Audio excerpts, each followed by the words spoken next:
ନୂଆ ବର୍ଷରେ ସ୍ୱାମୀଙ୍କ ସହିତ ମନ୍ଦିର ଯାଇଥିଲେ ବର୍ଷା।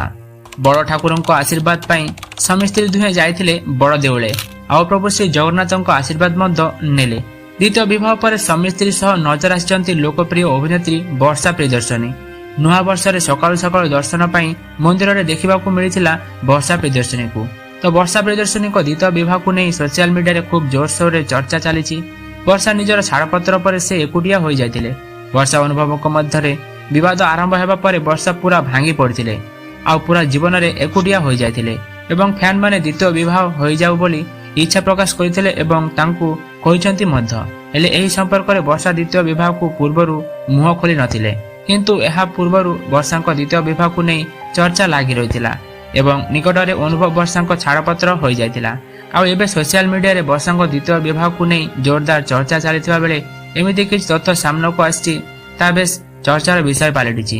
ତେବେ ବର୍ଷା କାହାକୁ ଦ୍ୱିତୀୟ ବିବାହ କରିଛନ୍ତି, ପ୍ରକୃତରେ କଣ ରହିଛି ଏବଂ ଏହା ପଛର କାରଣ କଣ ରହିଛି ଆପଣମାନେ ଆଗକୁ ଏହି ଭିଡିଓରେ ଜାଣିବାକୁ ପାଇଯିବେ। ଆପଣମାନେ ଭିଡିଓଟି ନିଃସ୍ୱାର୍ଥ ଭାବେ ଶେଷ ପର୍ଯ୍ୟନ୍ତ ଦେଖିବେ। ଯେଉଁମାନେ ପ୍ରକୃତରେ ବର୍ଷାଙ୍କ ଅଭିନୟ ଏବଂ ତାଙ୍କ ଚଳଚ୍ଚିତ୍ରକୁ ପସନ୍ଦ କରୁଛନ୍ତି ସେମାନେ ଭିଡିଓକୁ ଲାଇକ୍ କରିବେ ଏବଂ କମେଣ୍ଟ କରି ନିଶ୍ଚୟ ଜଣାଇବେ ଯେ ବର୍ଷାଙ୍କ କେଉଁ ଚଳଚ୍ଚିତ୍ର ସବୁଠାରୁ ବେଶୀ ପସନ୍ଦ ଆସେ।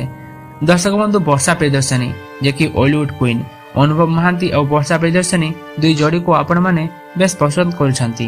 ଏହି ଦୁଇ ଯୋଡ଼ିକୁ ଫିଲ୍ମରେ ଦର୍ଶକ ବନ୍ଧୁମାନେ ବେଶ ଭଲ ପାଇବା ଦେଇଛନ୍ତି ଏବଂ ରିଏଲ ଲାଇଫ୍ ଯୋଡ଼ି ବର୍ତ୍ତମାନ ସମୟରେ ଦୁଇ ଜଣଙ୍କ ଛାଡ଼ପତ୍ର ହୋଇଯାଇଛି।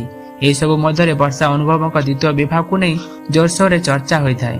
ଅନୁଭବ ଜାଗୃତି ଶୁକ୍ଲାଙ୍କୁ ନେଇ ହେଉ ବା ବର୍ଷା ଅନୁଭବକୁ ନେଇ ଫ୍ୟାନ୍ମାନଙ୍କ ଗହଳିରେ ସବୁବେଳେ ଏହି ଟପିକକୁ ନେଇ ଚର୍ଚ୍ଚାର ବିଷୟ ପାଲଟିଥାଏ ଯେ ଅନୁଭବ ବର୍ଷା କେବେ ଦ୍ୱିତୀୟ ବିବାହ କରିବେ। ଦୁହେଁ ଅଲଗା ହୋଇଯାଇଛି ଆଉ କେବେ ଏକାଠି ହେବେନି ବୋଲି ଅନୁଭବ କହିଦେଇଛନ୍ତି।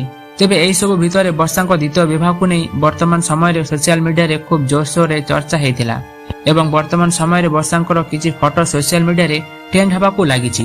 ଯେଉଁ ଫଟୋ ଭିଡିଓ ଏହି ଭିଡିଓ ମାଧ୍ୟମରେ ଦେଖିପାରୁଥିବେ। ତେବେ ଜାନୁଆରୀ 1ରେ ପୁରୀ ଜଗନ୍ନାଥ ମନ୍ଦିର ସାମ୍ନାରେ ନଜର ଆସିଥିଲେ ବର୍ଷା ପ୍ରିୟଦର୍ଶିନୀ। ବର୍ଷା ନିଜେ ମଥାରେ ସିନ୍ଦୁର ପିନ୍ଧିଛନ୍ତି ଏବଂ ପ୍ରଭୁଙ୍କର ଆଶୀର୍ବାଦ ନେବା ପାଇଁ ପୁରୀ ମନ୍ଦିରକୁ ଯାଇଥିଲେ। ଏହି ସବୁ ଭିତରେ ବର୍ଷାଙ୍କ କିଛି ଫଟୋ ବେଶ ଭାଇରାଲ ହେବାକୁ ଲାଗିଛି। ଆମେ କହି ରଖୁଛୁ ବର୍ଷାଙ୍କ ଆଗାମୀ ଚଳଚ୍ଚିତ୍ର ୱାଇଫ୍ରେ ସେ ବଧୂ ବେଶରେ ନଜର ଆସିବେ।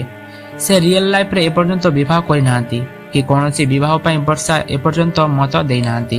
ତେବେ ଦର୍ଶକ ବନ୍ଧୁ, ଭିଡିଓ ଆଜିକ ପାଇଁ ଏତିକି। ଦେଖା ହବ ଆଉ ଏକ ନୂଆ ଭିଡିଓରେ। ସେ ପର୍ଯ୍ୟନ୍ତ ରହିଲି, ଜୟ ଜଗନ୍ନାଥ।